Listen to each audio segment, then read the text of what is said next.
एक साधु देश भ्रमण के लिए पैदल निकला हुआ था।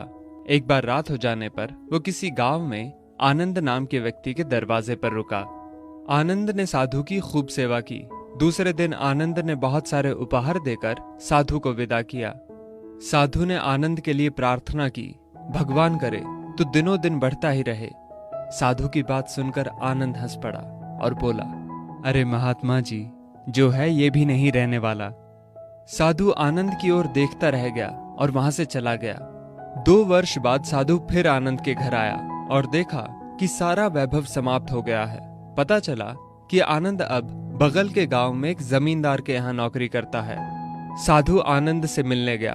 आनंद ने अभाव में भी साधु का स्वागत किया। झोपड़ी में फटी चटाई पर बिठाया, खाने के लिए सूखी रोटी दी। दूसरे दिन जाते समय साधु की आंखों में आंसू थे। साधु कहने लगा, हे भगवान, ये तूने क्या किया? आनंद पुनः हंस पड़ा और बोला, महाराज, आप क्यों दुखी हो रहे हैं? महापुरुषों ने कहा है कि भगवान इंसान को जिस हाल में रखे, इंसान को उसका धन्यवाद करके खुश रहना चाहिए। समय सदा बदलता रहता है और सुनो, ये भी नहीं रहने वाला। साधु मन ही मन सोचने लगा, मैं तो केवल भेष से साधु हूं, सच्चा साधु तो तू ही है आनंद।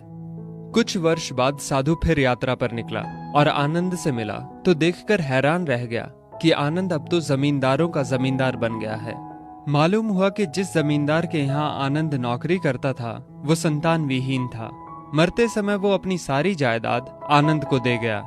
साधु ने आनंद से कहा, अच्छा हुआ वो जमाना गुजर गया, भगवान करे अब तू ऐसा ही बना रहे। ये सुनकर आनंद फिर हंस पड़ा और कहने लगा, महाराज, अभी भी आपकी नादानी बनी हुई है। साधु ने पूछा, क्या ये भी नहीं रहने वाला? आनंद ने उत्तर दिया, हाँ, या तो ये चला जाएगा या फिर इसको अपना मानने वाला ही चला जाएगा।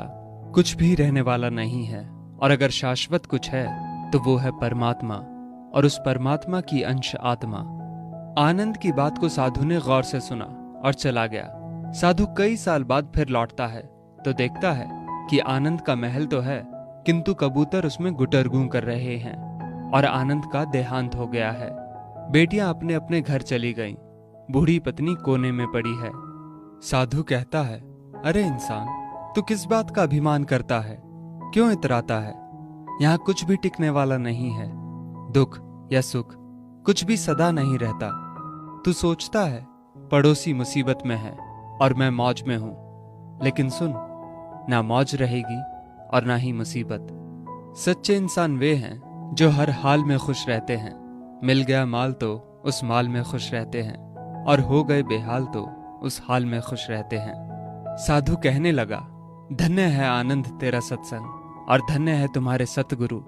मैं तो झूठा साधु हूं, असली फकीरी तो तेरी जिंदगी है। अब मैं तेरी तस्वीर देखना चाहता हूं, कुछ फूल चढ़ाकर दुआ तो मांग लूं। साधु दूसरे कमरे में जाता है तो देखता है कि आनंद ने अपनी तस्वीर पर लिखवा रखा है, आखिर में ये भी नहीं रहेगा। खूबी और खामी दोनों ही होती है हर इंसान में। जो तराशता है उसे खूबी नजर आती है, और जो तलाशता है उसे खामी नजर आती है।